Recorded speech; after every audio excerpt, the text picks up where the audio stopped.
Good evening, and welcome to this special meeting of Westminster's Mayor and Common Council.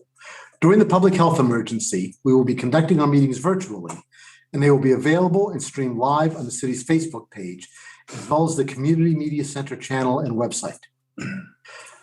Copies of today's agenda and the entire information packet that the council will be using are available online and on the city's website. Please join me now for the Pledge of Allegiance. I pledge allegiance to the flag of the United States of America and to the republic for which it stands, one nation, under God, indivisible, with liberty and justice for all.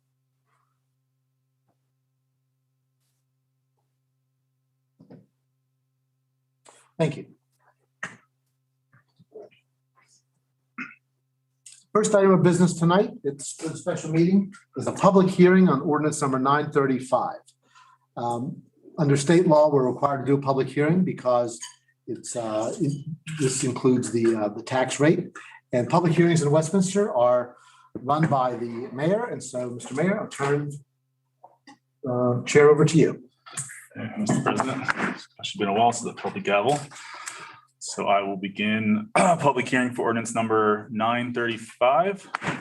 Ordinance of the Mayor and Common Council of Westminster, Maryland, approving and adopting a budget for the fiscal year beginning July 1, 2021 and ending June 30th, 2022. Ms. Colston.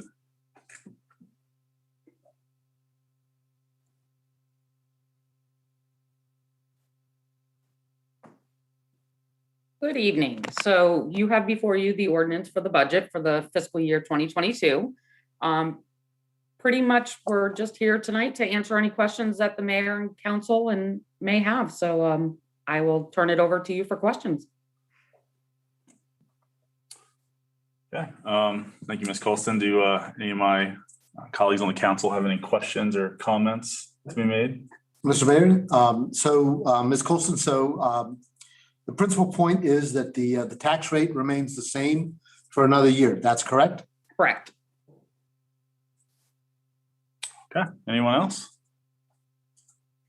Mr. Chiavacci, are you sure? We'll dig into it during the work session. I know. We have a work session coming up. So, Mr. Mayor. Yeah, Mr. Yingling. The public hearing is for, I'm sorry, you mentioned is this the constant yield public hearing? Well, it's for the budget. Right. So It includes- how is the public, how, if they wanted to comment, would they? Email. Okay. So we have no comment. And we have no comments. All right. Yeah, so we'll leave it open for a certain number of days. And I usually ask Ms. Levan, who's not here, how long we should leave it open, but we'll leave it open for until our next meeting. Our next meeting's a week from today. So for 7 days, we'll leave the hearing open. If anybody wants to send in any public comments, they can send them to, I believe, Ms. Visoxi, it's comments@westgov.com.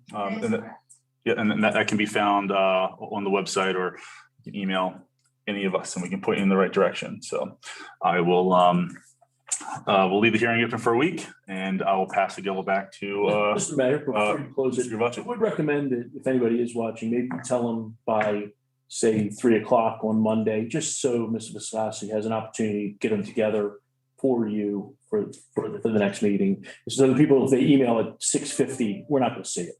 Mr. Chiavacci, that's a good point. So 3 o'clock is probably a good cutoff. I like that. 3 p.m. on Monday, this coming Monday, which the date of that is the 26th, April 26th. So by 3 p.m., if you want your comments heard, send them in by then, and we'll make sure that they're read. All right. Thank you, Mr. President. Your gavel back. All right. Thank you, Mr. Mayor. Thank you. Next item on the agenda is unfinished business. We have no unfinished business of which I'm aware, other than what's on the agenda later on. Is there any unfinished business that anyone else cares to bring up?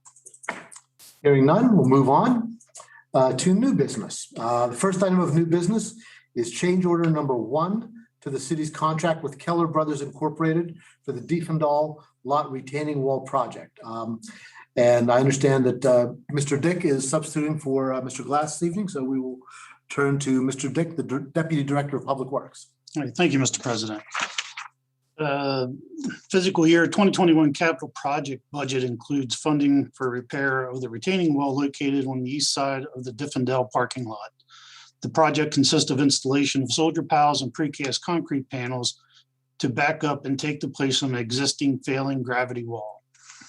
On January 12th, 2021, the Mayor and Common Council accepted the bid of Keller Brothers Incorporated of Mount Airy, Maryland, and authorized the mayor's execution of the associated contract in the not to exceed amount of $272,183.16 for the Diffendale Lot retaining wall project. The not to exceed figure was predicted on the base bid amount of $248,023.16, plus the additional cost of $24,160 for the thin brick add alternate. The city contract with Keller Brothers, Inc. references the thin brick alternate as an option to be selected at the city's discretion at the appropriate junction during the construction process. The city substantially elected not to move forward with the thin brick alternate, but rather to utilize the precast panels as a mural streetscape surface. Results from the geotech report indicated that the soldier pile sizes had to be increased to accommodate the less than optimal soil quality encountered, necessitating a change order of the city's contract with Keller Brothers, Inc. Change order number 1 has an associated cost of $20,835.26. Its approval would increase the value of the contract to $268,858.42. The 2021 budget for this project was $230,000. Monies to cover this shortfall are available from the $100,000 Sullivan Road Drainage Ditch Project. This project entails the dredging of the drainage ditch between Sullivan Road and Route 140, as well as lining the pipe on Long Valley Road. The dredging piece of this project was completed with operating funds, and the pipelining work has been deferred to a future fiscal year. The staff recommends that the Common Council approves change order number 1 to the city's contract with Keller Brothers and authorizes its execution by the mayor. Thank you, Mr. Dick. Yep. May I have a motion to approve change order number 1? I'll move to approve, Mr. President. A motion by Mr. Chiavacci and a second by Ms. Gilbert. Thank you very much. Any questions for Mr. Dick or any discussion? Mr. President, Mr. Chiavacci. sounds to me like I don't think we really have much of a choice here. I mean, if they're saying that they aren't big enough and we don't do it, well, then we're wasting $250,000. So not really sure we have an option. All right, very good. Any other thoughts or questions? I just have one question, and that is on the funding issue. So sounds like the money that's left over from the Sullivan Road project is not extra money. It's rather money that because part of the cost is being deferred. So we're going to have to find the funding for the pipelining work in a future fiscal year. Is that correct? Yes, that's correct. All right, just want to make sure everybody understands where the money's coming from. All right, I don't have anything else. If everybody's ready for the vote, we can move on. All those in favor of approval of Warner Construction, change order number 1 to the city's contract with Keller Brothers for the Diffendale Lot retaining wall project, please say aye. Aye. Those opposed say nay. I seem to have it, the ayes have it, and the change order is approved. Thank you, Mr. Dick. Great, thank you. The next item is approval of Warner Construction change order number 24. Ms. Matthews. Thank you, President Pecoraro. Change order number 24 is comprised of 2 work items. The first is testing and repair of the existing line sets of a scheduled to remain piece of HVAC equipment that upon recommissioning, Warner Construction discovered was not holding a charge. The second item is 1 cubic yard of unforeseen rock excavation that was discovered when Warner was preparing for the new flagpole foundations. Further information on both of these items can be found in the review letter from Gant Brunette Architects that was included in your agenda packet. These 2 items have a combined cost of $5,945.45, and change order number 24 will not impact the contract time for completion. And staff does recommend that the Common Council approve change order number 24 and authorize its execution by the mayor. With that, I'd be happy to answer any questions that you have. Thank you, Ms. Matthews. May I have a motion on Warner Construction Change Order number 24? So moved. There's been a motion by Mr. Dayhoff. Is there a second? Second. A second by Ms. Gilbert. Thank you very much. Are there any questions for Ms. Matthews, or is there any discussion? Okay, I just have one question. Ms. Matthews, is this the last change order we're going to see? Or do you think we have any more now that the building is actually complete? We will actually have one small minor change order. It's for work that has already been performed. It was to cap an existing roof vent. We have received the cost of that, which was $1,667.50. The project architect has requested additional backup to justify the amount. So I assume Council President Pecoraro, that this will be coming before you, most likely on your next meeting agenda of April 26th. And that should close everything out. All right, very good. Thank you very much. Hearing no further discussion, we'll move on to a vote. All those in favor of approval of Warner Construction Change Order number 24, please say aye. Aye. Those opposed say nay. The ayes seem to have it, and the ayes have it. And the change order is approved. Thank you very much. The final item under new business is work session number 1 regarding fiscal year 2022 budget proposal. And for that, we will turn to Ms. Matthews and Ms. Colston. Thank you, President Pecoraro. This work session is designed to provide the Mayor and Common Council with an opportunity to discuss any issues regarding the budget proposal that you either have questions or concerns about. We do have representatives from each city department participating in your meeting this evening. Staff was not advised of any specific work session topics and therefore does not have a formal presentation this evening, but certainly all of us are here to support you in your budget deliberations. All right. Very good. Thank you. So just to start this off, let me just say that as we know, going into this budget discussion, that the city does have some additional funding available due to the increased assessments that we're seeing right now. So we've got a few $100,000 in additional funding available to us principally from that. And we have a proposal, and I think the chief discussion before us is really on what we want to do about how we want to handle the proposals that come out of the Evergreen, most recent Evergreen staffing study, and the recommendations in that. But we also have some requests for a couple of additional positions, and so the question is, how do we want to factor all of that? And I think that most of the other issues that we've discussed in the past are not real challenges for us to deal with right now. As we talked about in the fiber fund, while we do see some shortfalls there, in a gap in out years between the revenue that it's going to be generating and what the cost will be as the state loan falls off. First, we know that these shortfalls were anticipated. We also know that we're expecting to receive some significant federal aid in the next year. And while we've still got lots of decisions to make about how that's going to be used, I think we've got many opportunities to take a look at the aid we're expecting and the debts that we have, the challenges that face the city, the needs that face the city, and the opportunities that face the city, and make some smart plans with some good advice on how we're going to make all that work to really secure the city's financial future. So those discussions are ahead of us. But in the short term, we do have this discussion ahead of us about personnel costs. Mr. Mayor, do you have any thoughts you'd like to share before we get into the discussion? No, I agree. I think this is the big thing that needs to be discussed by everybody. I think there's a lot of stuff that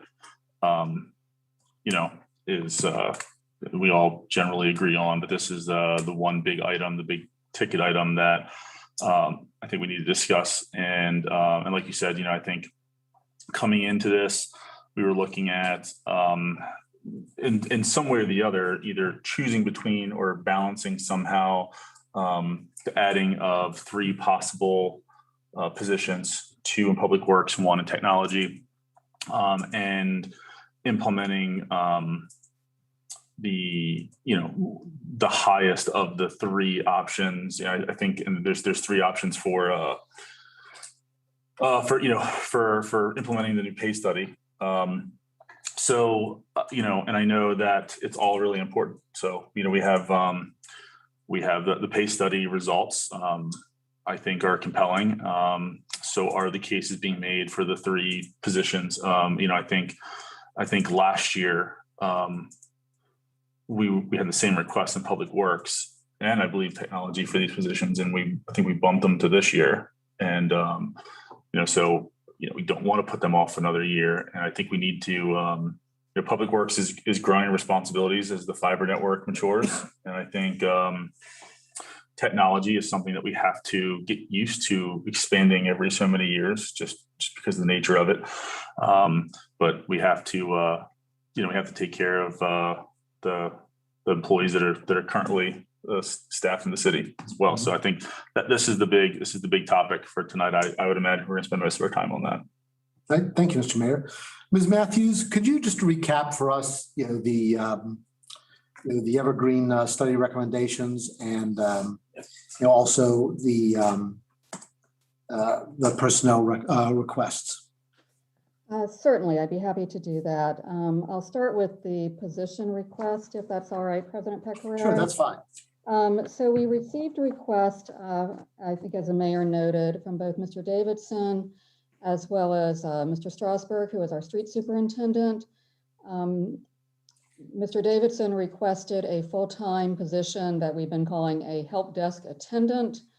The total cost of this position with benefits is $82,473. The cost of this position, like most positions in technology, would be split equally among general sewer and the water fund. So it comes out to roughly $27,500 per fund. Mr. Strasberg requested 1 or 2 equipment operators. The cost of 1 equipment operator with benefits is $71,175. The cost of 2 equipment operators is basically double that, so it's $142,350. Any position for the street department is funded 100% in the general fund. I would note that we did give the street department an additional equipment operator in the current year budget, FY 2021, which certainly has helped some. And so that's kind of the recap of the position request. With regard to the Evergreen study, I'll just sort of go through what their scope of work was. We did execute a contract with them at the end of calendar year 2020. They conducted on behalf of the city a salary survey, and they collected salary range data from 17 of the city's public sector peers. That survey included trying to get data for 67 of our benchmark position classifications, which represents a cross-section across our organization and salary grades. Evergreen found an average number of matches for each classification of 6.8, meaning that 6.8 on average jurisdictions, we had a match for that, or 6.8 jurisdictions actually had a match that was equivalent to the city's position. But obviously there were 17 public sector peers that were surveyed, so not all peers had matches for all of the city's 67 benchmark classifications. What Evergreen found was on average, the difference between the city's current pay structure and the results of that survey was we were kind of off, if you will, by approximately 6.3% at the range minimum, 3.2% at the range midpoint, and 1.2% at the maximum of the pay grade. So one of the questions, which I thought was a very good question that was asked during the Finance Committee's discussion of the recommendations was, how are we behind after everything we have done? And I think the short answer is, as you all likely recall, we phased in the results of the prior Evergreen study, phased that in over 3 years because we were substantially behind. What our assumption is that happened is the market was moving while we were still phasing in the results of the prior study. So what Evergreen has recommended, based on the survey data, was that the city shift its pay structure by 3% to catch up with the market midpoint. What that means by shifting 3% is all of the city's minimums, midpoints, and maximums of its salary ranges would shift by 3%. Their proposed pay plan does retain the following design features of the city's current pay structure, which is it's an open range pay plan, meaning there are no steps. It would retain the current 19 pay grades, and it would continue the current range spreads, which is the difference between minimum and maximum of 60%. Evergreen also went through and looked at the positions. There were a number of positions where the market shifted fairly substantially, much more than 3% over the last couple of years. So Evergreen has recommended that certain positions in police and public works, and I use public works fairly broadly to include both water and wastewater, as well as utilities. They are proposing that certain positions be reclassified to sort of take into account that significant market shift. So as President Pecoraro and Mayor Dominic both alluded to, Evergreen gave the city 3 separate alternatives. I guess if I had to sum it up, the difference between the 3 alternatives, which certainly do have cost implications, is that option 1 would be the most aggressive in moving employees towards midpoint and would do the most to mitigate any resulting compression issues. Option 3 would be the least aggressive option in moving employees towards midpoint and consequently would do the least in terms of alleviating compression issue. And option 2 is sort of a kind of a middle of the road approach.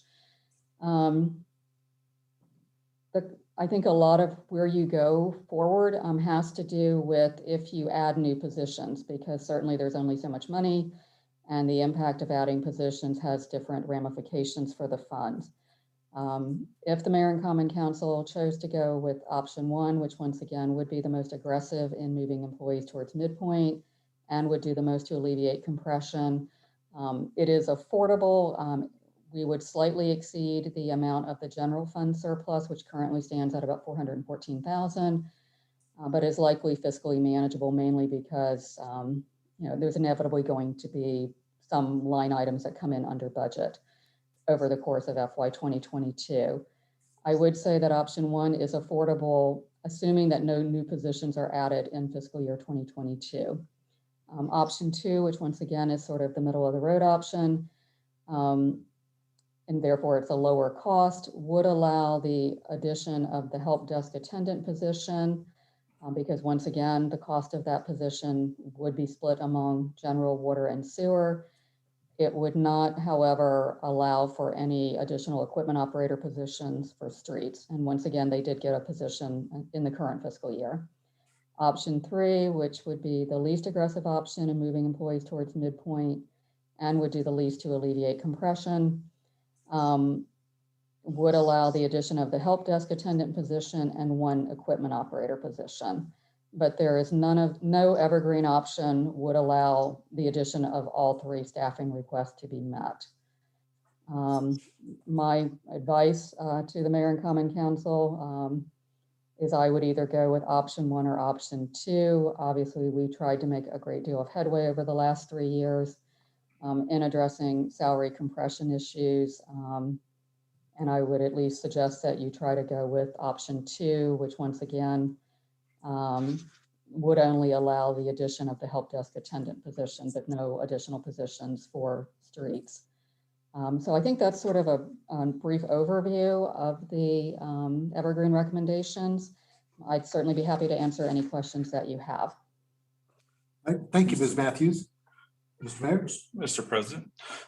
So I've been thinking a lot about this because I think both are really important.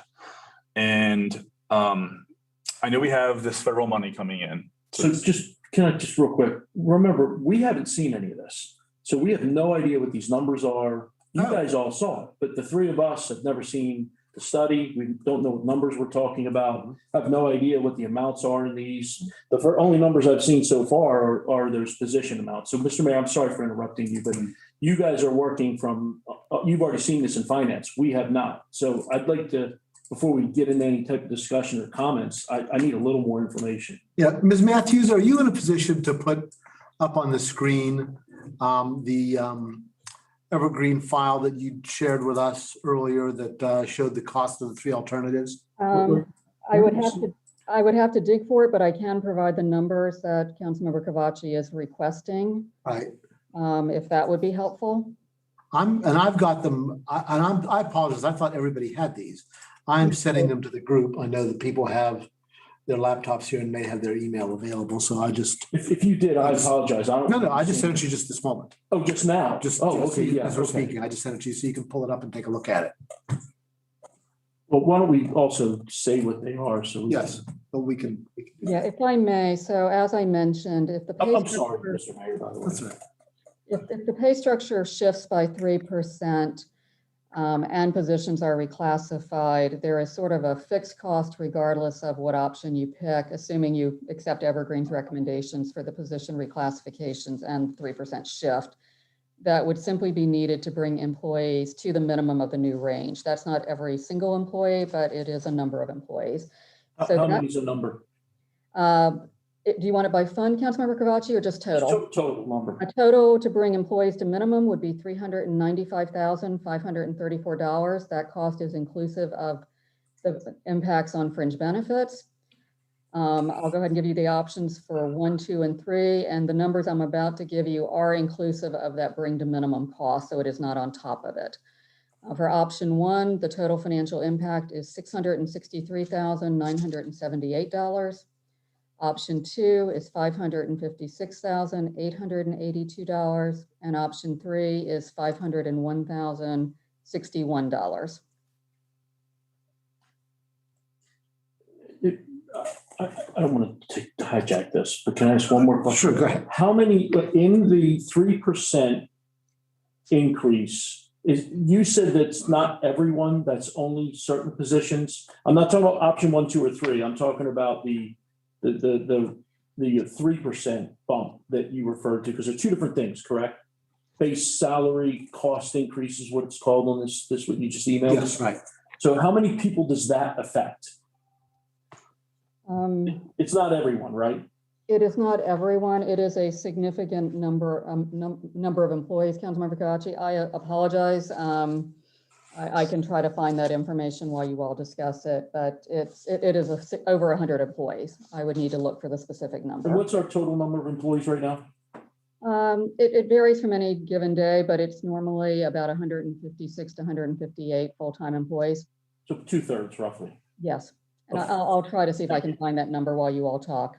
I just felt like we needed to understand No, before we could go any further. I understand, it's fine. Mr. President, I also have a follow-up. All right, so let's do a few questions first, and then I think the mayor has a something he'd like to Can I propose, but actually yes, you go ahead. please. potentially ask this, please?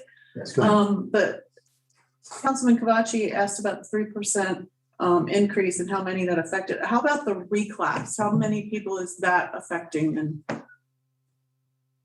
because that's two separate things. So I'm a little, I kind of just want clarification as to how many people are affected by the 3% increase, and are they the same people that's going to be affected by the reclass? Or are they two different categories? How's that working out?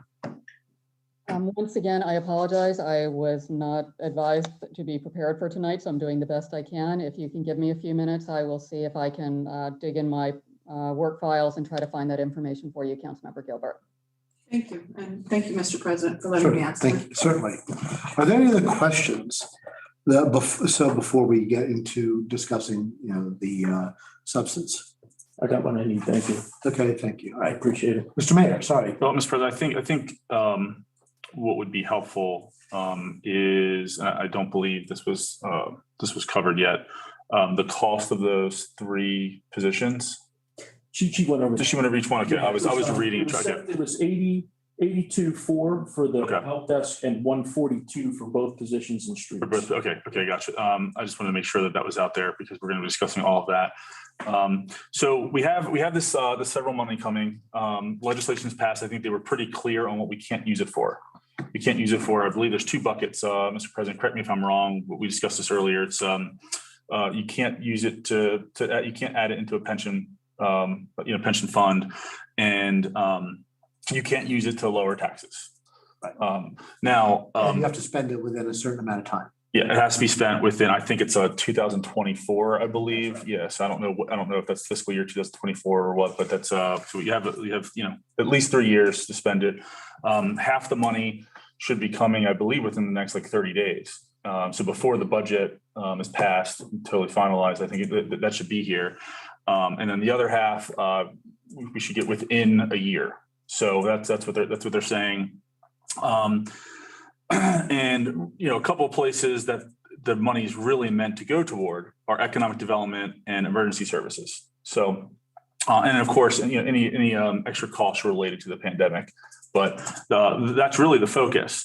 So what I'm thinking is, because I think both of these things are important and it's hard to just choose between one or the other. And then you have to, kind of pick, you're kind of half fixing things. You're not really fixing anything at that point.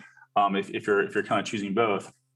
But between that money coming in and a couple of other factors, one of them being, if you look at our debt schedule and what debts we have, what's coming off over the next 2-3 years, I think we have some more flexibility in the budget than it feels like.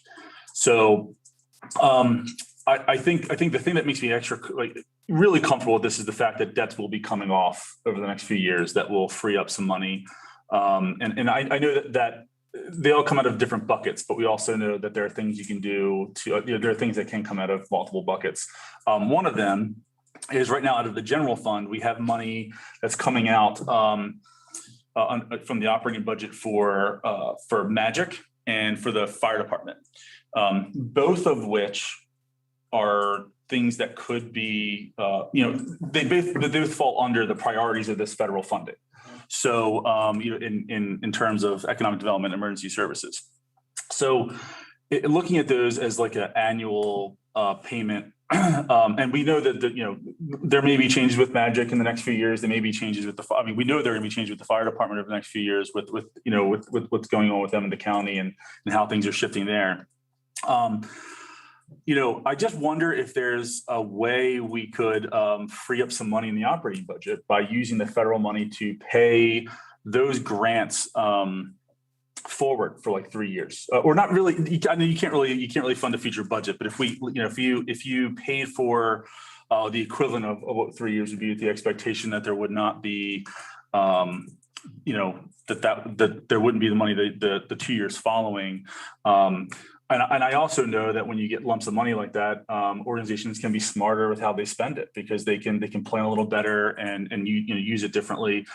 So I think they would most likely welcome this. This isn't something I've discussed with anybody, but I believe they would welcome it, and it would free up $330,000 in the operating budget. We know that over time properties are going to increase. We know that debts are going to be paid off. And the good thing about these debts being paid off, and I know that's coming out of capital, but I think a good thing with debts being paid off is that this money coming from the federal government is going to be able to go to places that would be the likely reasons for us to add more debt. So if we had to add debt back as those debts came off, as we probably would under normal circumstances, if a bridge needs something or roads need something, we may need to take out a bond for those things. This could likely keep us from having to do that for multiple years.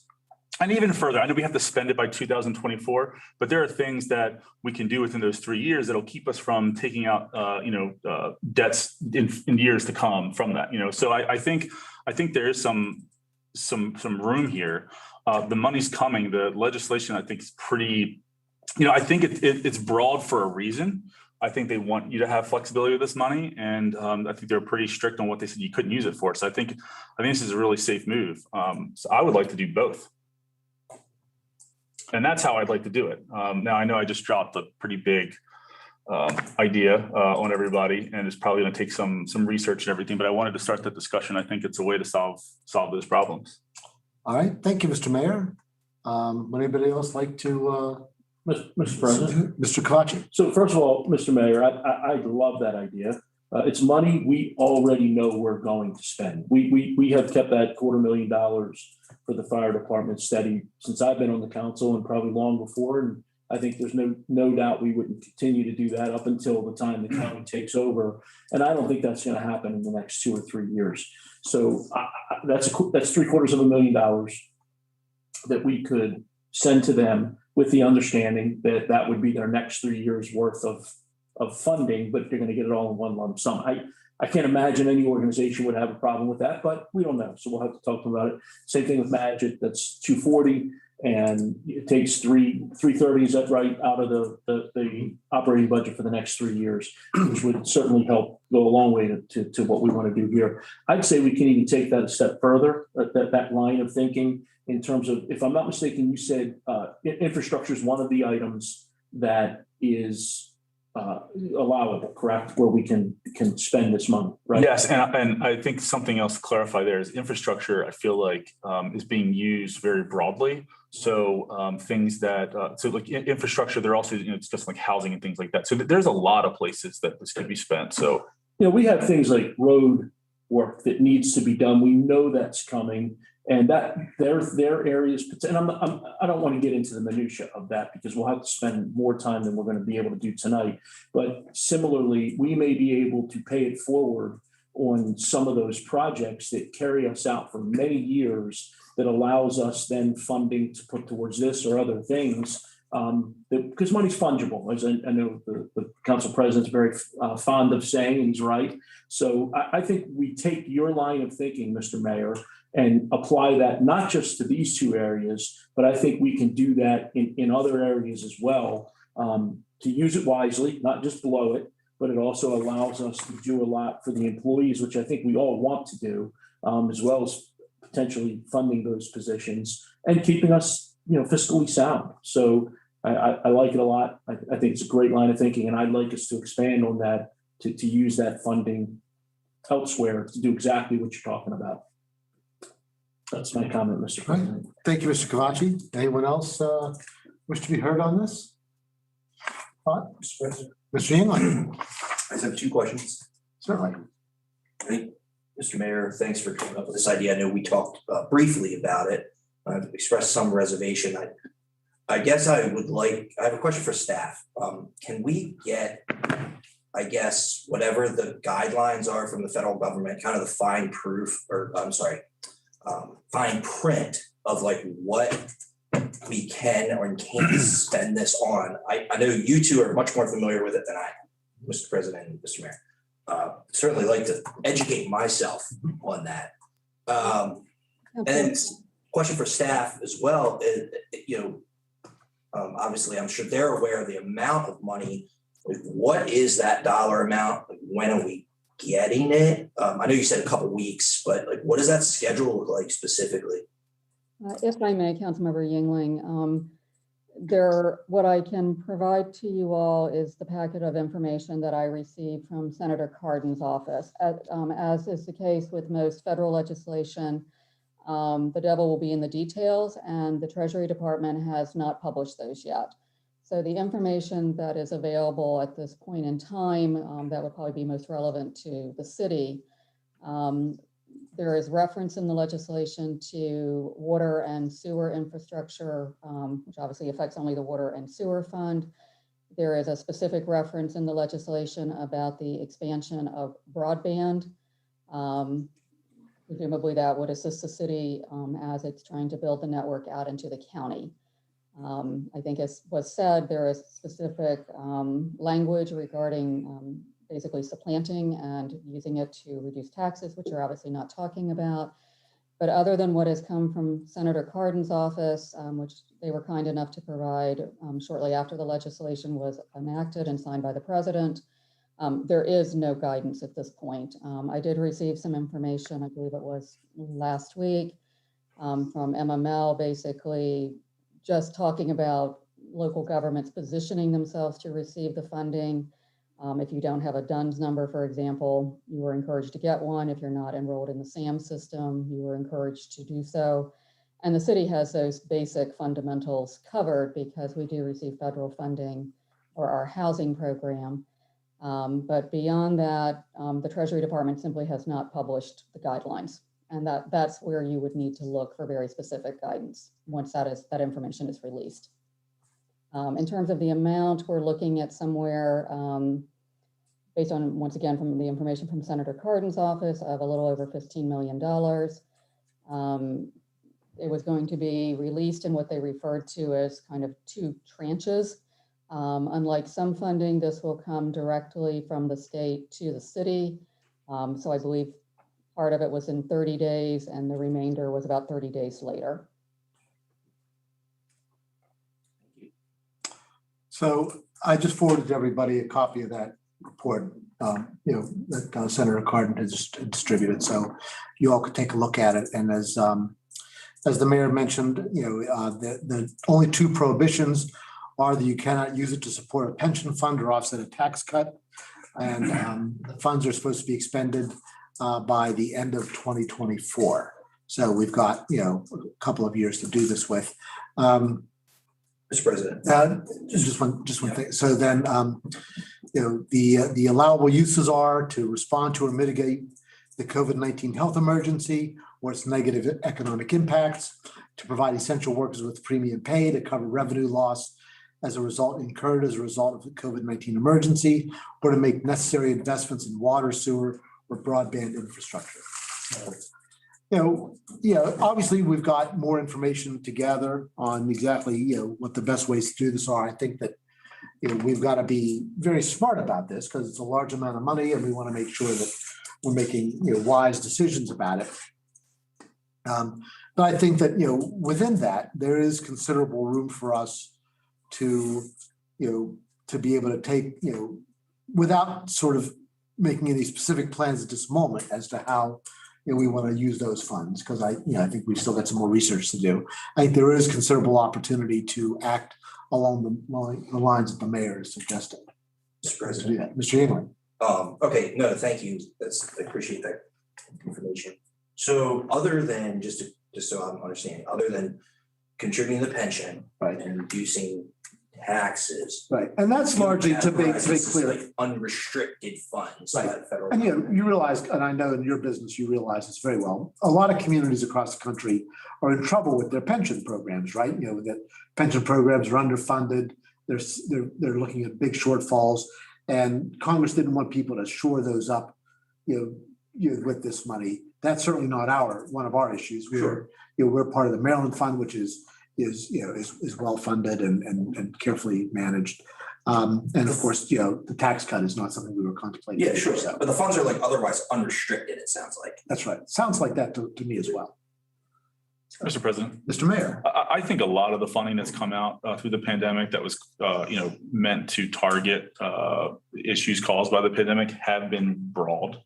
If you look at, you look at a lot of the way the funding's gone, to businesses and so forth. I think a lot of it's meant to stimulate the economy. I don't see it being, everything that I've heard from different representatives, at MML meetings and so forth. I think the expectation is that this is going to be pretty broad, and I think the wording suggests that. And I think that there's enough places that this could be used that even if my specific, idea wouldn't work or would only partially work, I think that it still would free up what we need to do this. But that's just that's my opinion. And I think we discussed this. I think you bring up good points. I think those are things that we have to just consider. But I think that this money's being given with the expectation that they're going to give a lot of broad options for municipalities and local government. And two, we got to remember this money, that the 15.8 or whatever it is, I think 15 point something isn't the only money we're going to probably get as a city from this legislation. There's going to be other money that's meant for specific things, especially things like water, sewer, broadband, that we're likely going to be able to apply for and get on top of this money. So I think there's other opportunities for us to make some headway in other areas as well. Well, there's certainly aid that goes to the state that the state will probably use to pass on in different programs. In addition to that, there's the next program, which is the infrastructure bill, which we don't know what the final form of that is going to be, but I think there's every likelihood that some program will pass, of significant, which is going to be targeted at, physical infrastructure to a large extent, roads, bridges, broadband, things like that. And we certainly will have access, to some of that funding as well to be able to, hopefully do some things that the city needs to do. So I think that the challenge for us in the next couple of years is really going to be two things. One is to make wise investments with that money, and two is to make sure that the city accesses all the money that's available to it. And we're going to need, as we work with, the new city administrator and the rest of the staff, make sure that we're on top of what those opportunities are to either apply for or to make sure that we're receiving the funds that, that are coming our way in those areas. Well, Mr. President. Mr. Chiavacci. I think that, we need to probably agree in principle. And when I say we, what I really mean is you, Councilwoman Gilbert, and Councilman Dayhoff, because the three of you are guaranteed to be here in about 3 weeks. The three rest of us may or may not, well, you two will definitely not be here, and I may or may not be here. So I think it's important that we go, if we move forward with one of these options and the 3%, we've got to understand that that's in perpetuity. So that's spending anywhere from $660,000 a year down to 501 on the low side, if we choose one of those options, which I'm guessing we're all in agreement, we're going to do something. We have to move forward with the understanding that we're going to take and ensure that funding goes towards, is applied in a manner that's going to carry that forward for years to come, not short term, because this never goes away. These increase, they not only don't they never go away, they grow as time goes on with inflation and things like that. So I think it's important, and I guess I'm really looking again at the three of you, maybe me, that we have to agree in principle that that's how we're going to proceed once we have it, and then we can start using it. I'm glad that you brought out the fact that it is mostly unrestricted, and we know that we have things that are going to cost us money over the long run that also may allow us, where revenue's generated. For instance, with Ting, we have revenue being generated, but of course that's all being sucked up on debt service. Well, if we can turn that into positive revenue generation by eliminating some of that debt service, well, then all of a sudden we've got additional revenue streams. And there's probably other things like that that we can look at as well. So I don't think, again, in this workshop, we can make those decisions and commitments in the time period, but I think we've got to agree in principle that that's what we're going to do if we're going to then move forward with the discussion on budgeting some of this or all of this evergreen study. Right. Does that make sense? It does to me, yes. So, Mr. Yingling. Can I just, Mr. Councilman Chiavacci said something that I wanted to clarify. When I was talking about unrestricted, I wasn't saying necessarily that I think it's unrestricted. I was pointing out that we're making these decisions based on the assumption that it's unrestricted without knowing specifically the Department of the Treasury details. That was what I was saying. But that's all. Right.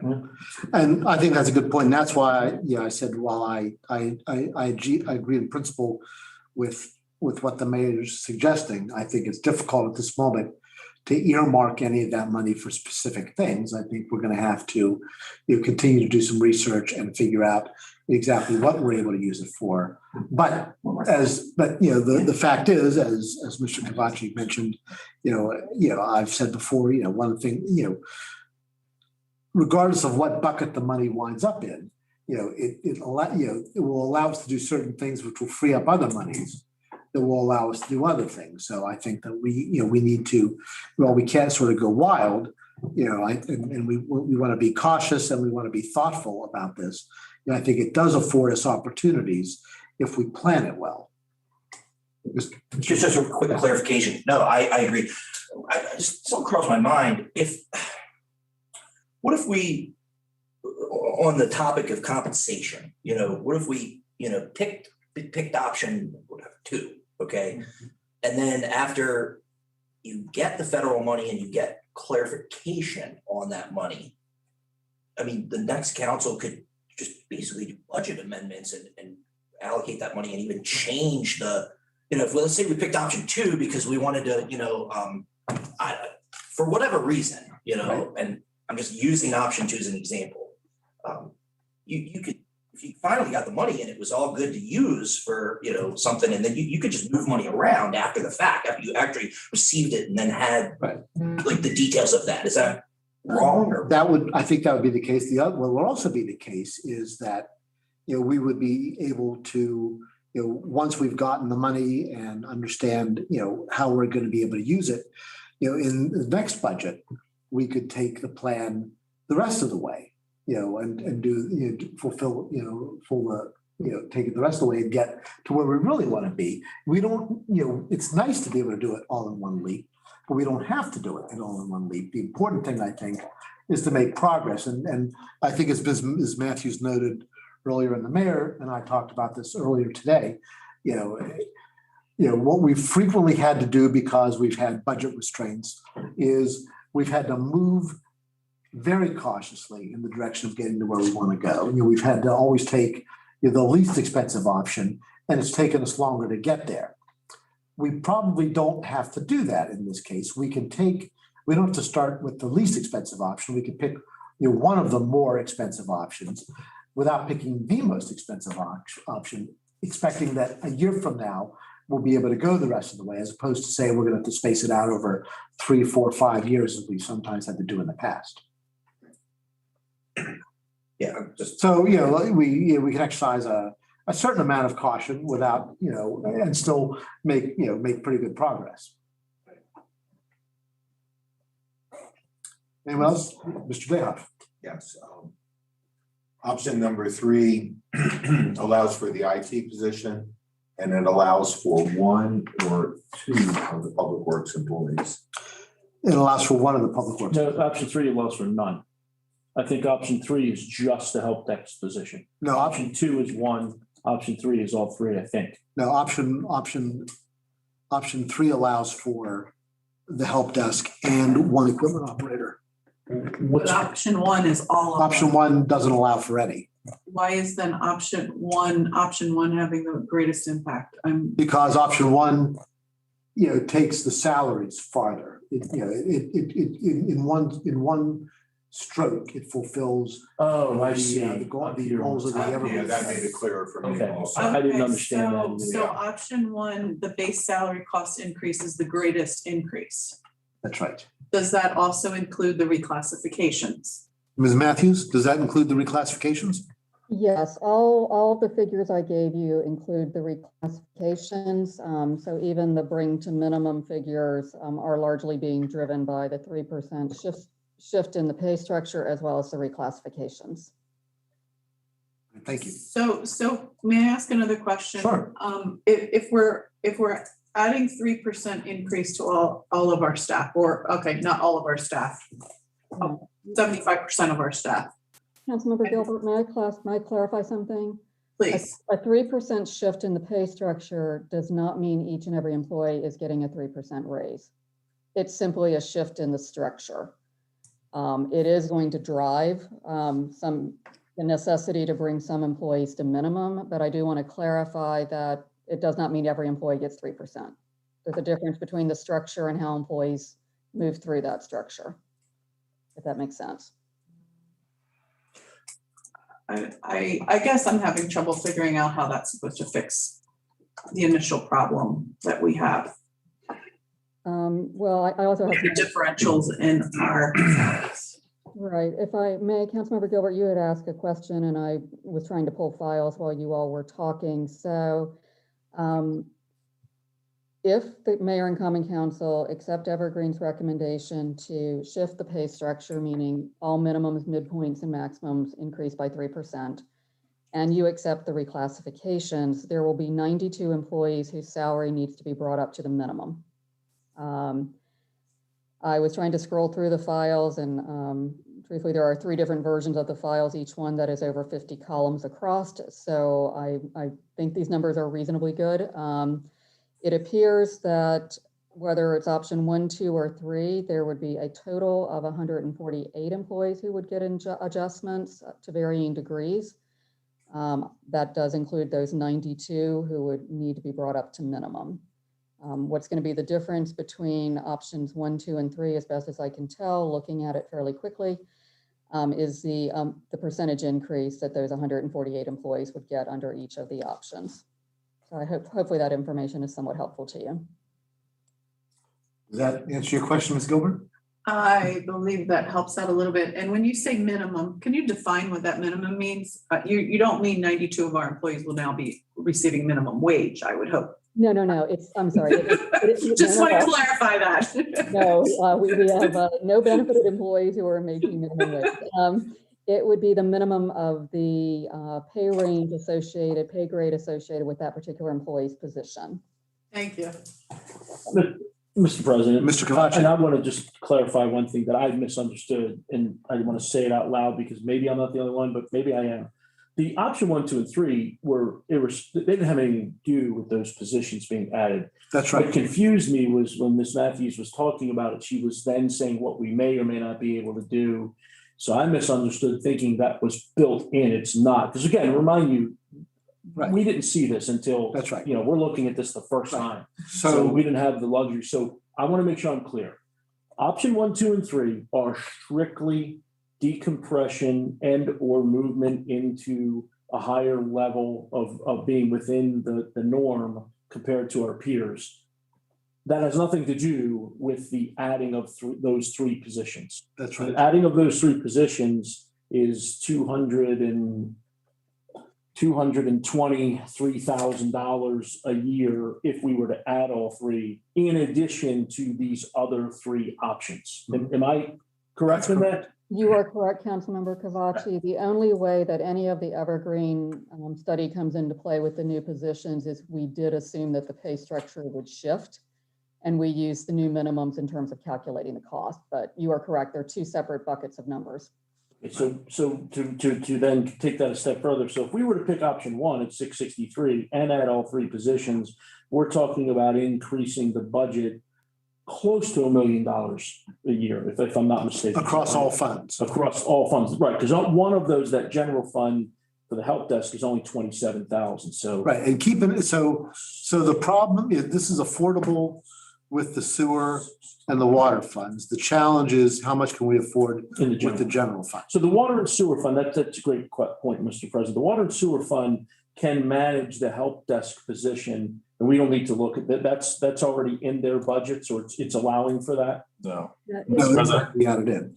Mr. No, the help desk position is technology, so it's not a water sewer fund. It is. It's being split between the 3. Help desk, help desk is, I guess that would be split between the 3. Okay, I guess so. 27,000 per I fund. guess so. Yes, and I just want to clarify because everyone I feel like is on a better or closer to the same page now. Yeah, absolutely. What I was suggesting earlier, so we would have to choose between either going option 1 and none of the new positions, or some kind of, compromise between the 2 and have option 2 or 3 and some of the positions, or have all the positions and then be able to do very little with, with current staff pay.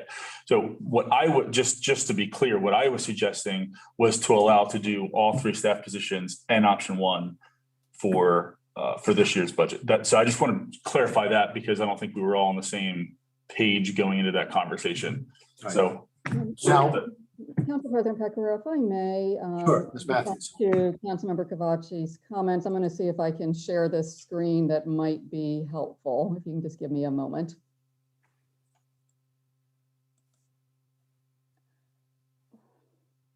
Oh, it's giving me a little bit of trouble. I apologize for that. Does she have permission to share, Ms. Visconski? Yeah, this should be it. Yeah, so what is on your screen is the breakdown by fund of both bringing to minimum and options 1, 2, and 3. So as you can see, the fund that is taking the largest hit, if you want to call it that, of any of the evergreen options, once you get beyond bringing people to minimum, is clearly the general fund. It's almost 60, I think it's roughly 65% of the cost. So that is the fund, once again, that will be seeing the impact of the Evergreen implementation. And once again, to Councilmember Chiavacci's comments, these numbers do not include have nothing to do with the new positions. They're not reflected in these numbers. And Mr. President, Mr. Chiavacci. correct me if I'm wrong, I believe the reason that the general fund is going to be taking the biggest hit is because the police department is probably the biggest recipient of these adjustments. Is that accurate? Yes, it's going to be primarily, as I mentioned, what we saw in the market was certain public works positions and police positions. So there certainly would be a lot of reclassifications at the lower levels in the police department, which once again is 100% the general fund. You would also see that across any and all of the public works units, including streets, the entry-level streets But position. they're spread out over water and sewer to some extent as well, correct? Some of them. No, the streets position. No, not streets. I'm talking about I meant just public works, not streets. Public works, some of those employees are also within water and sewer, correct? Correct. Anyone who's at the water plant is obviously in the water fund, same for wastewater, and then anyone in utility maintenance. For the most part, there are a few exceptions, but they're generally split 50-50 between water and Yeah, sewer. that's what I thought. Okay, thank you. But the positions we're talking about adding, I think, are just in the streets department. And they can't be split. They're not split between the three funds, correct? That's correct. Only the help desk person is split. That's right. Okay. That's correct, isn't it, Ms. Matthews? That's Mr. Glass's request? I'm sorry, where it's in the street department, that is correct. Yes, thank you. So I think that helps make it clear to everybody. Thank you. So I think that,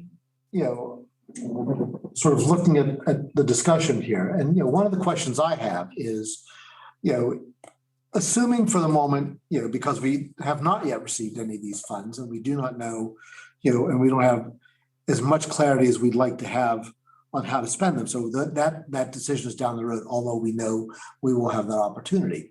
In the short term, as we enact a budget, which by law must be balanced, my question is, if we act along the lines that the mayor is suggesting, how do we call this a balanced budget when the revenue, the revenue that we have is not sufficient to cover the entire cost? Ms. Matthews, have you been able to give that some thought? Basically, you would be digging into reserves, is what would be happening.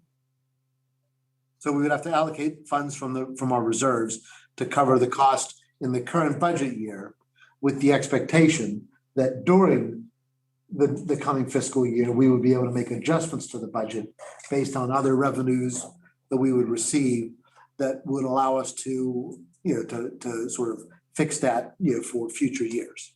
That is the assumption you would have to make, correct? Okay, all right, thank you. I just think it's important that we all understand that. That's an excellent point. Well, Mr. President, Mr. Mayor.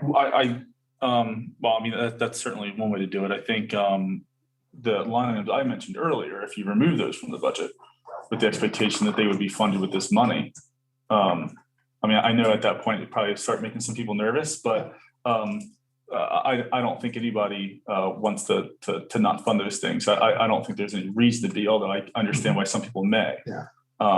That's the other way to do it.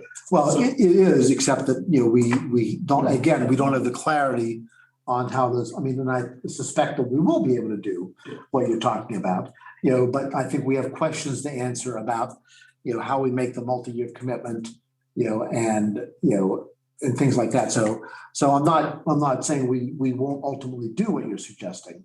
I'm just saying that I think that as we enact a budget, that's going to pass the legal muster for the next couple of weeks, that we need to think about, what our options are, how we're going to do this. And one of the things that is in my mind, I guess, that I'd just like to put out there so people don't think I'm just being irresponsible, but is that I know that we have to, we're passing a budget here in the next few weeks, but the budget won't actually take place until after we've gotten the first lump of this money.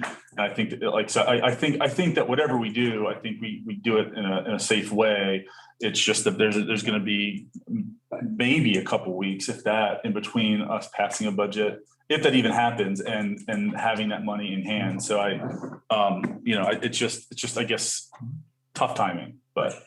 So just to make clear, our fiscal year begins on July 1st. So we have to enact a budget prior to July 1st, unlike Congress, who usually takes their time. But we have to enact a budget before July 1st to be in compliance with the law. And that budget by law must be balanced. And so, those are the two, that's what we have to ensure as we make these final decisions here, which we'll have to make at the next meeting. Mr. President, may I ask a question? Ms. Gilbert. So obviously we have to enact and pass a budget that's balanced. Can we amend the budget before it starts in July, or do we have to wait? We can amend it anytime we like. So theoretically, if we pass a budget on our next meeting, May 28th, and I'm just throwing that date out because I don't even know when May 28th falls. We receive the 15 or half of the $15 million. It sounds like we get it in pieces. We could then change and amend our budget to reflect option 1 and the 3 positions. Ms. Colson's having a heart attack right now. Mr. President. Mr. President. Sweating bullets right this minute. Right. So, Mr. Mayor. So that brings up a good point. So I think one of the reasons that I would like to, pass the budget the one way as opposed to the others, I think that's the most likely end outcome. And it would create the least amount of work and like double work having to be done to pass a budget, have everything set up, and then redo it. So my thing is I was just trying to get the most likely end result through, but I understand that the more cautious way would be to do it the other way, which is probably create more work, changing things down the line. So I think that's really what it comes down to. I mean, if we all even agree on what we want that end piece to be. So if we do, or a majority does, then there's 2 ways to kind of cut it. You have the way that's probably the most cautious. I think the other way is probably still pretty cautious. It's just, it'll save some work, and obviously there's a small chance it could change, but I think it's less of one. So that's it. That's all I had to say about that. So why don't we do this? Because, obviously we do want to, to make sure that we do this in a fashion that is both sensible and legal. Why don't we ask the staff to give this a little bit of thought over the next couple of days and come back to us, Ms. Matthews and Ms. Colston, with your thoughts, because, we don't want to put you on the spot right now, but come back to us with your thoughts on what makes the most sense in order, if we want to sort of meet these goals, that we've discussed tonight, of whether or not the best way to do it is to do something along the lines of what the mayor suggested as an option is, or does it make more sense to, take some funds out of the reserve funds with the expectation that, we will very shortly be able to replace them or deal with that in another way. So. I would have no problem, Council President Pecoraro, giving you my recommendation this evening. Ms. Colston may have a different opinion. Okay. I would always say that you should make decisions based on the information you have in hand. And I think, there are a lot of nuances to how the city's budget is constructed. There's been discussion about certainly some infrastructure projects, and I'm going to kind of focus on Capital Projects Fund and the General Fund. As a reminder, we balanced the Capital Projects Fund this year by taking $430,000 and transferring it from the General Fund from the sale of West End Place. In the absence of that, significant cuts would have had to be made in capital.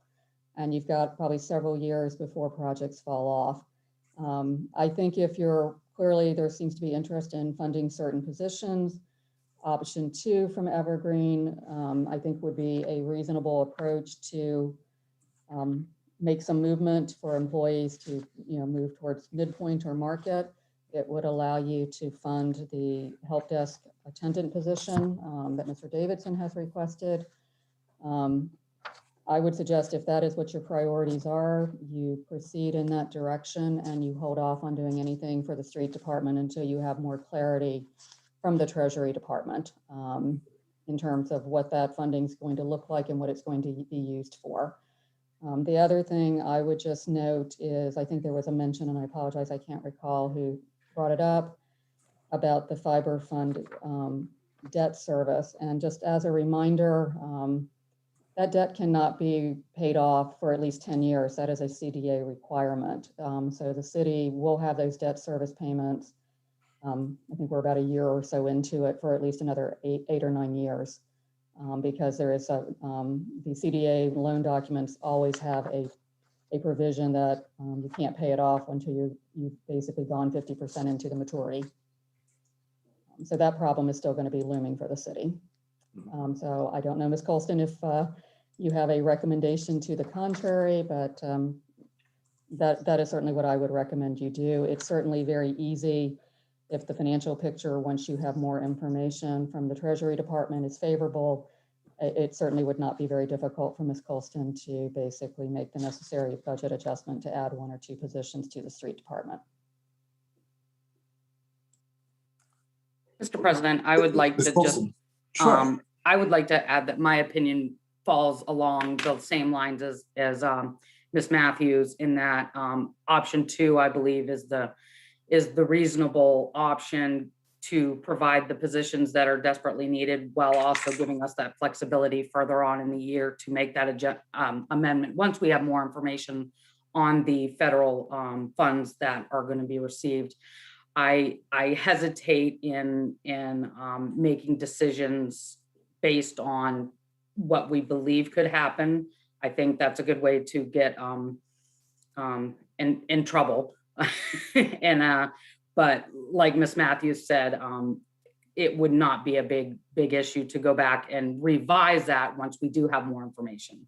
But again, option 2 would be that kind of compromise between the 3 options and giving us the goal of getting us towards that minimum that we want to get to. Mr. President. Mr. Chiavacci. So if in fact we end up, so let's say we pick 2 and we fund the help desk position only, which is what I believe Ms. Matthews is suggesting. And I think that's reasonable. If we are then later to find out we get the money, we get the federal funding, we're able to put it to things like the mayor is suggesting, and other things like that, would we be able to then mid-year go back and not only fund those 2 positions, but will we also be able to bump from option 2 to option 1, and how challenging would that be? I don't think it would be all that challenging, Councilmember Chiavacci, provided that you don't go retroactive. That's where it becomes very messy. But certainly staff would have the files of what that target pay rate would be under option 1 versus option 2.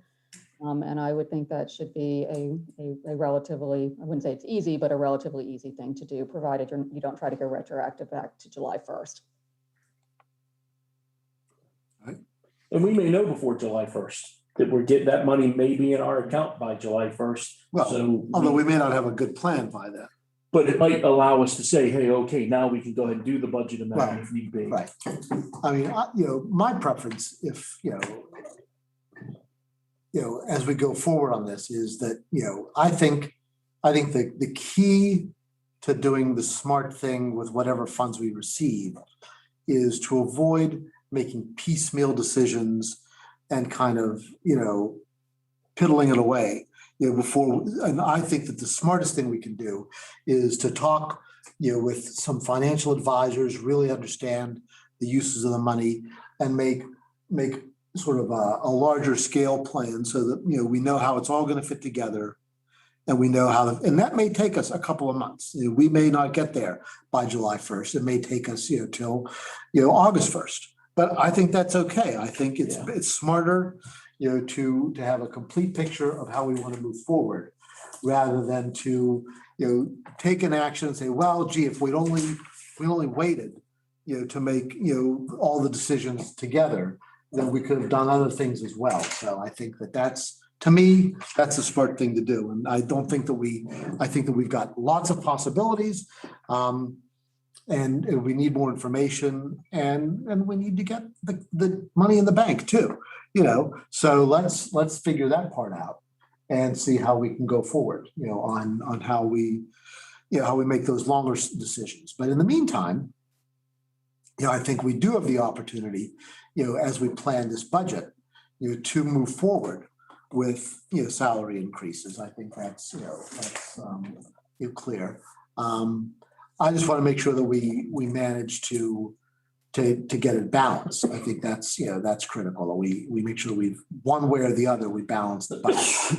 And I'm open to, a couple of different possibilities, but I think that's something that we just need to decide on how we want to do that. Mr. President, what Mr. was, Chiavacci. and it's really, I guess, really back at Ms. Matthews. Ms. Matthews, what is the revenue bump that we're receiving from the reassessments? 350? 333, I think. Yeah, I believe it's about 333,000 in the general fund and roughly 90,000 in the capital projects fund. Right. The way we've set up, our tax, Yeah. goes, part of it goes to the, Right, I remember, yep. Yeah. So that's going to, so it's 556 minus 333. So it's 223 gap on option 2, not counting in the help desk person. So we then need to figure out, at least in the short term, how the budget gets balanced for that 223. I'm having a little trouble, Councilmember Chiavacci, following your 223. Right now, the general fund has an unallocated surplus of roughly 414,000. I forgot about that. I'm sorry. Right. So the cost of option 1 is a little bit over that for the general fund, but as I said, I think it's within $20,000. Once again, that's with no new positions, but it's reasonably manageable. But that 414 is not including the bump from reassessments, or it is? It is. That is already taken into account. So set aside thinking about, the assessment funds. It's just the total amount of money that we still have left to play with. Yep. So is $414,000. At least it's 142 short on option 2 without a help desk person. Is that right? Option 2 and 556 is option 2, almost 557. right. But please remember that 556 is across all funds. So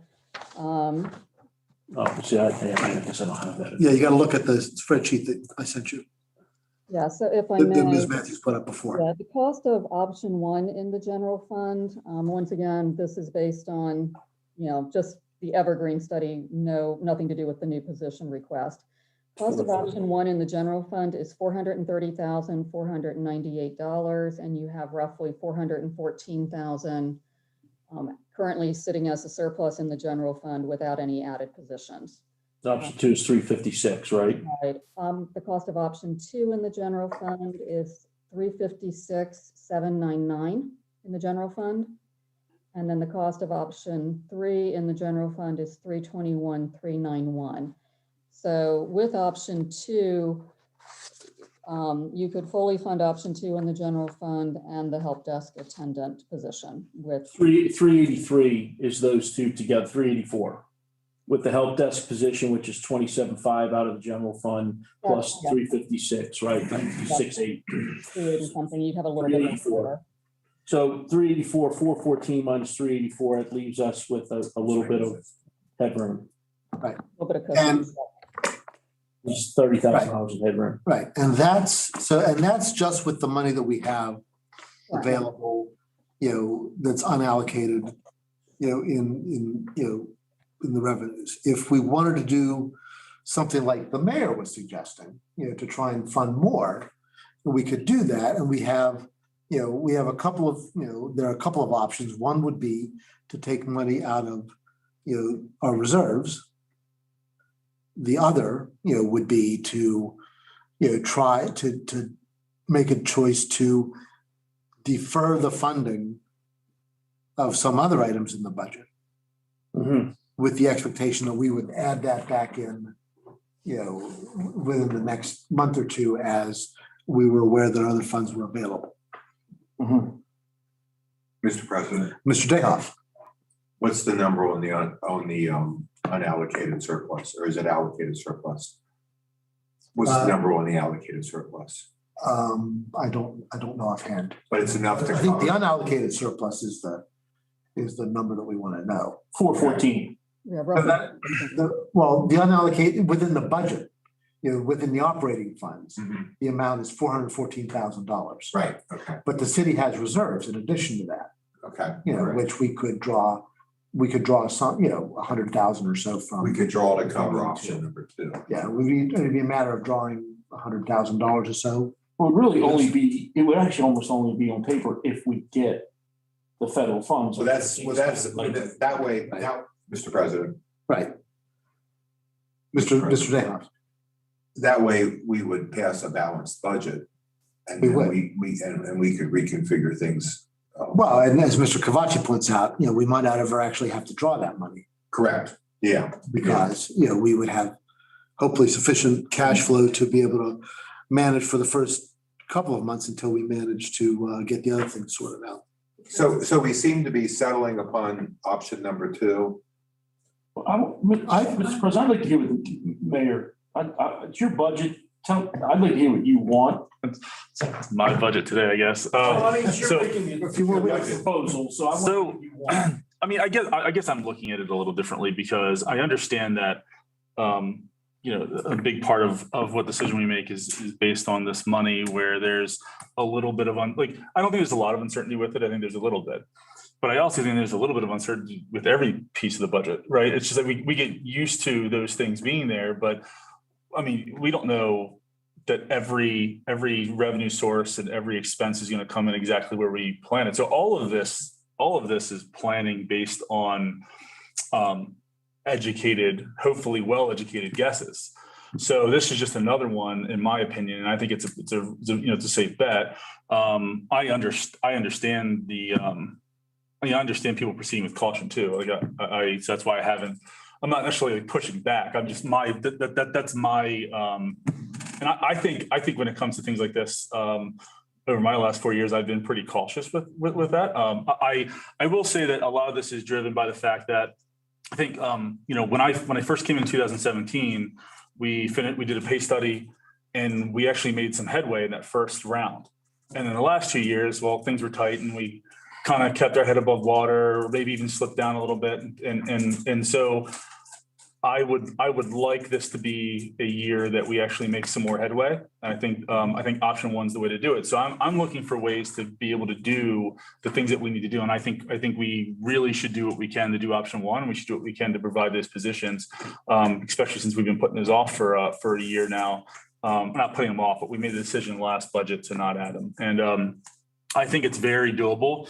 And I think every decision we make for the budget comes with a certain level of risk. I don't think any of this is, I don't think any of it exceeds my risk tolerance. I think it's all pretty safe bet. So, that's my piece that you're asking for, but I think I pretty much already said most of that. I just, I just think we need to realize that the budget's it's never, in stone. So. Ms. Matthews, or Ms. Colston, whoever can answer this question. What would be I know we've thrown a couple different numbers around. What's the actual dollar figure if we wanted to, of both the help desk position to the general fund as well as one of the public works positions? If you can give me a moment, I can give you. Sure. Yeah, if you could figure that out, that would be. It's 98,000 to the general Yes, fund. it's roughly 100,000, 100,000, okay. roughly, yes. One equipment operator and the help desk attendant that's the general fund cost, which is what I believe you're asking for. So it seems to me, if the council wanted to act along the lines that the mayor is suggesting, that funding option one would take all of the unallocated surplus that we have right now, the $414,000, plus a little bit more that could, be made up from different places so you could get to that. And then it's a matter of finding $100,000 perhaps from the city's reserves, perhaps from somewhere else, in order to fund option one and two of the three positions that we'd like to do in order to have the city, clearly on the technology side, providing the assistance, that we need, within that area. And then, on the public works side, providing the citizens with a little extra, help in getting stuff done out, on the city streets. So, Mr. President, Mr. Chiavacci. so here's what I'd like to suggest, and this isn't exactly what you just said, so you may disagree. I tend to agree with the mayor. I think option one, and I know this is going to shock you guys coming from me, but I think option one's the right thing to do. And I think we got to take care of the people that we have. We don't have this help desk person, and we don't have these two street departments folks yet. Mhm. So what I'm going to suggest is we fund option one and we fund none of those positions right now because we don't have them anyway. Mhm. So we wait and see what comes in because we're only $16,000 short to do that. We've got 414, that's 430 out of the general fund. That leaves us 16K short. I think we can make up 16K, even if we got to temporarily earmark it out of reserves. I think we can all live with 16K. I'm more reluctant to then commit to those additional positions until we have that funding in hand, and then it will be easy to do. And I think we can go back, as Mr.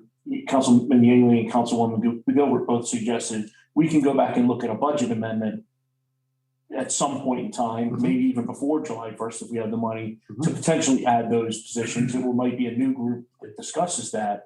But I think we go with option one and fund no positions today.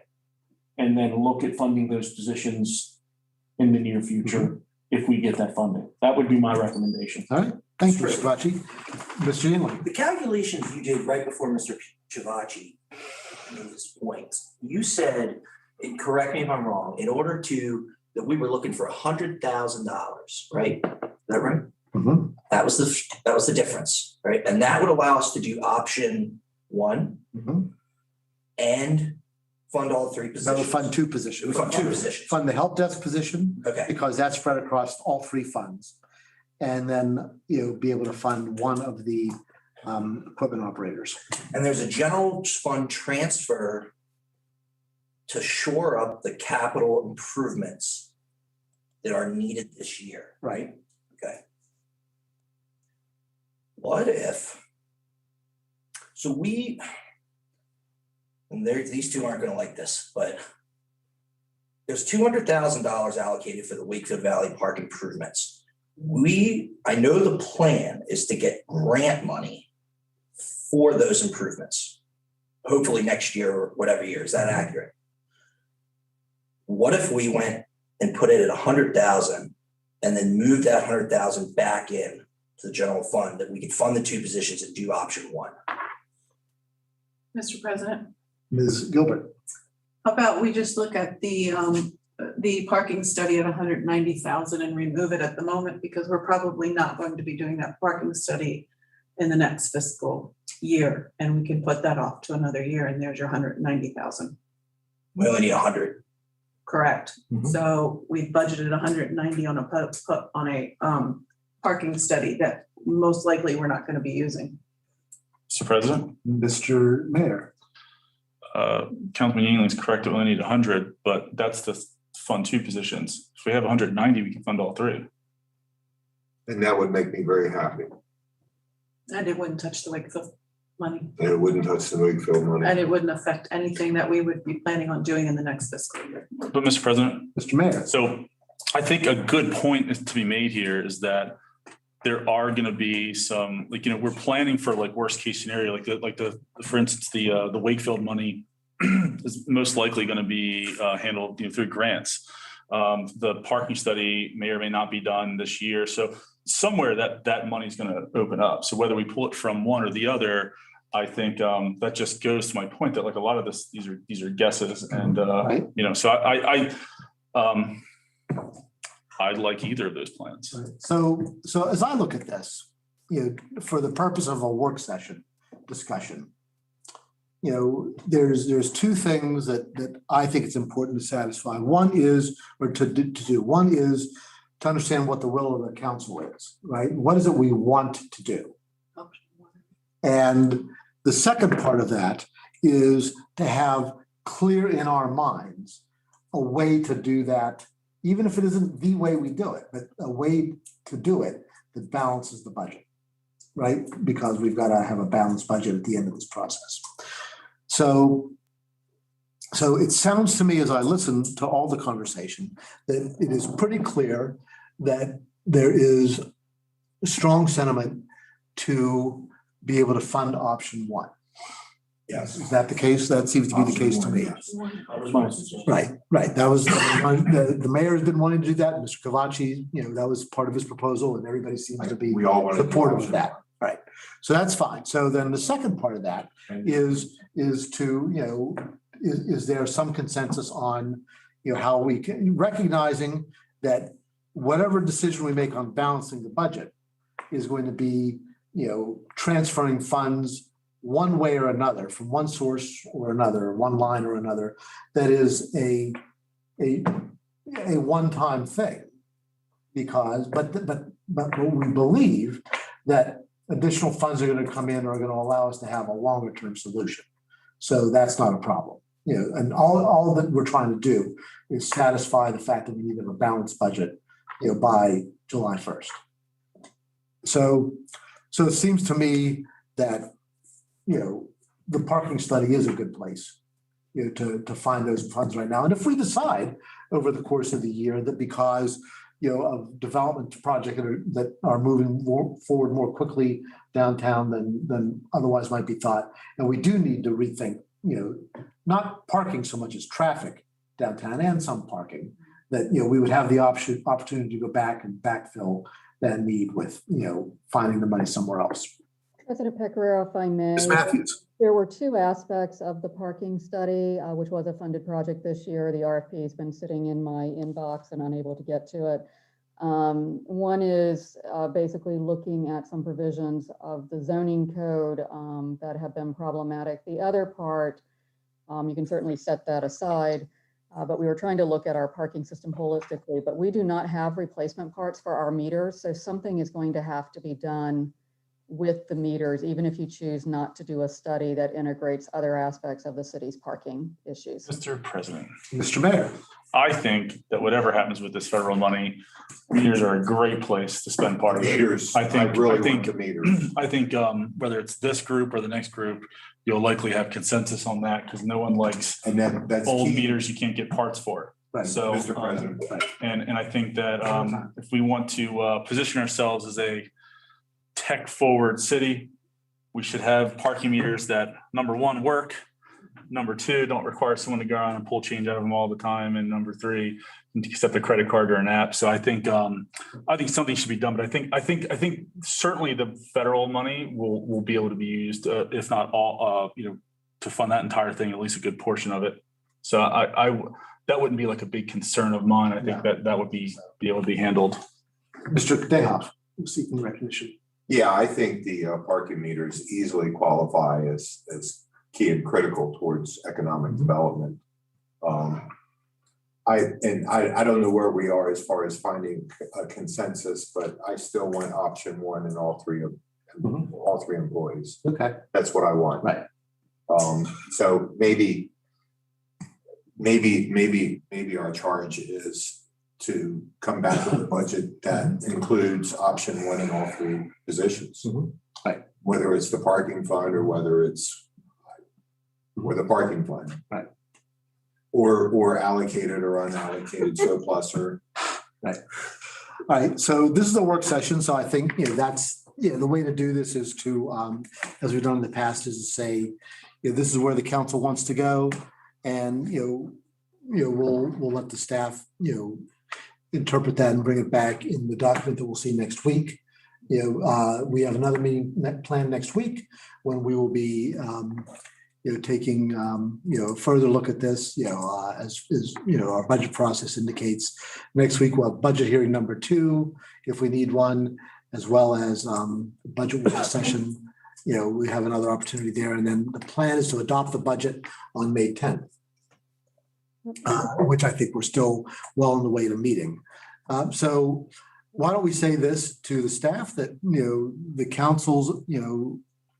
council seems to want to go with option one, with the Evergreen, from the Evergreen study, and to fund all three positions that we have identified the parking study as an option for finding the additional funds that we need to be able to do that and balance the budget. If staff has a better recommendation, you can provide us by next Monday night. We're certainly open to that. But that we've identified one source and we're open to other things. So I think that would that gets us out of this box, and we can say that we've at least found a way forward on this piece of what we need to do. Is that agreeable to everybody? Yes. All right, very good. Thank you. Happy with that. Yes. Very good. Ms. Gilbert, nice job. Yeah. Pull that out. I'm Very good. impressed. She rocks. Thank you. That was well done. That was All right. great. I did not identify any other major decision points for us tonight. Ms. Matthews, is there something else that you were looking for guidance from us on tonight? It's any aspect of the budget. It is your budget, so staff is simply looking for your direction. Right, but I don't think that I think that, yes, the budget is our decision, but I think that, we have a plan on everything else. There's no major issue that needs to be resolved, other than what we just did. Isn't that the case? We will run the numbers. Do you even need a budget work session at your next meeting then? Or Well- we have to take that off the agenda? Would we like to just have one? We should review. Mr.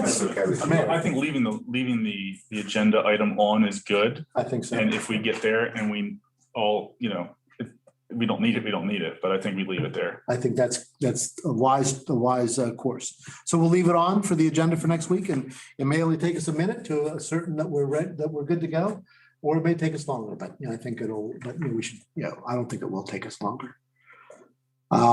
Great. Did anybody have anything else in the budget that they would like to discuss tonight? One thing, Mr. Chiavacci? Mr. President, Miss Gilbert and I had a brief discussion over the weekend, and I gave her some information from what I thought, what I believe to be right related to public safety. Mhm. She had asked me about some of the costs of some of the implementation of some of these state mandates. I believe I answered them, but I want to just make sure I was right. I was hoping to call the chief today and ask him. I didn't have a chance to do that. So Chief, are you with us? Yes, I'm here. So the camera, the body worn cameras that we were already going to do regardless of the state mandate, those cameras include maintenance and replacement over certain periods of time is all part of that fee that we're paying. Is that correct? Under the proposal with the company that we did the trial with, it would be spread across two separate budget categories, software, I believe, and then in the general fund. So that was proposed to be, that's included in our budget request for this year, and that would cover replacement costs or maintenance issues associated with the cameras. So that is built into the budget already? Correct.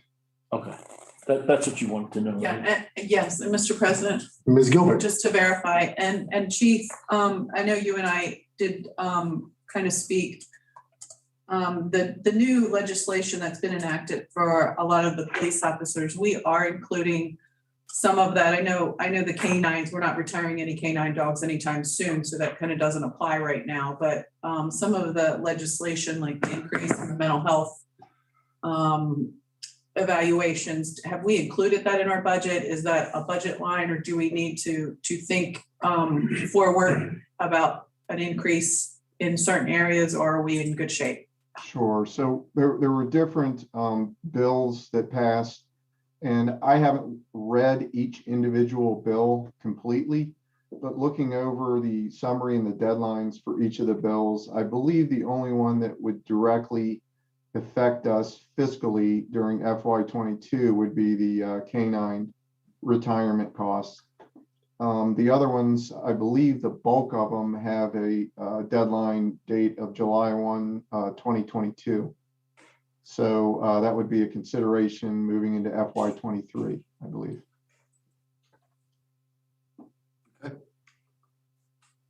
Good to know. Thank you.